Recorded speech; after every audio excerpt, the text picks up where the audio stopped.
Wilson Angonge, now in his 50s, decided to move on with his life after the Nyayo House chapter, picking up the pieces and even trying to do what many would not.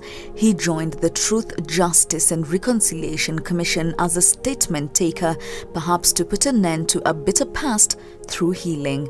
Only due to the close proximity of his house and that of his torturer Opio, he was tasked with statement taking from a man he had come to fear.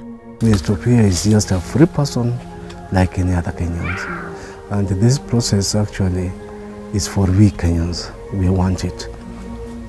So I left Mr. C and just went to Opio's place. But I did not make it. And just like our attempt, he was told Opio was not home. Matter at hand. TJRC has been taking statements from survivors of Nyayo House, and even on one occasion, it was expected that Opio would make an appearance, but that, yet again, was never to be seen. Narrating their ordeals under Opio and his men moved even the commissioners to tears, and many hoped that when TJRC officials finished with the survivors, they would make their way to Opio's Rongo home. He had, after all, been adversely mentioned. News at 8 learnt that on reaching his home, they were as well told he was not home and left the statement with his wife. However, the officials were allegedly called afterwards by NSIS officers inquiring into their business at the home. They were instructed to return the next day, where they are said to have found intelligence officers at the home, but no sight of Opio. It points clearly towards a cover-up policy by the state and the Kibaki-Raila administration. Commissioners from the TJRC were, however, reluctant to give News at 8 an on-camera interview on the same. Some victims have never really recovered. Medication ni sababu ya pain ile. Hata nikilala usiku unaonanga wakati unataka kujistress hivi. I cannot. Hata kukula nyama ni shida, si unaona hii. Nikikula hii meno bado haina nguvu. Nikienda kupasua hivi nasikia hapana. Paka nikate kadogo kadogo. Do you know utamu wa nyama ni ile kupasua mbavu. So I can't enjoy that. But Opio lives in a house that is the envy of his village, and while families mourn the deaths of those who never survived the Nyayo House torture, Opio has never faced the law.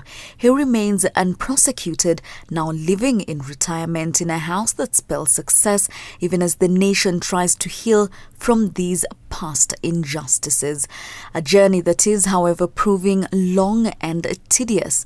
TJRC, for instance, is mandated with addressing human rights violations committed by the state, groups and individuals, a process that by given timelines should have ended, given recommendations and, more importantly, the truth and answers. Yet Kenyans are still waiting.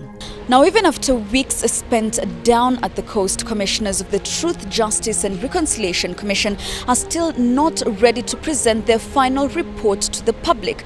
This caused by internal wrangles within a commission that now leaves Kenyans yet again waiting for answers to past historical injustices. As a lawyer, I know that justice delayed is justice denied.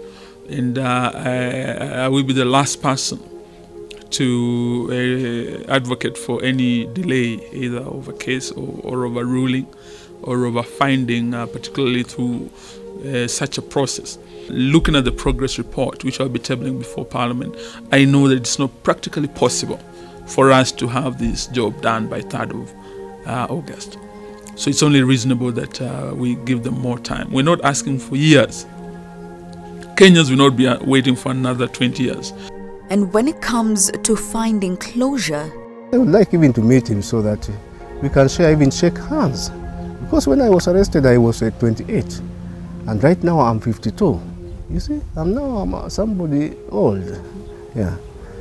And we must accept to forget the past. There's no worry at all that perhaps this has taken too long and therefore justice will not be done. There's no limitation. We are not really looking at retribution.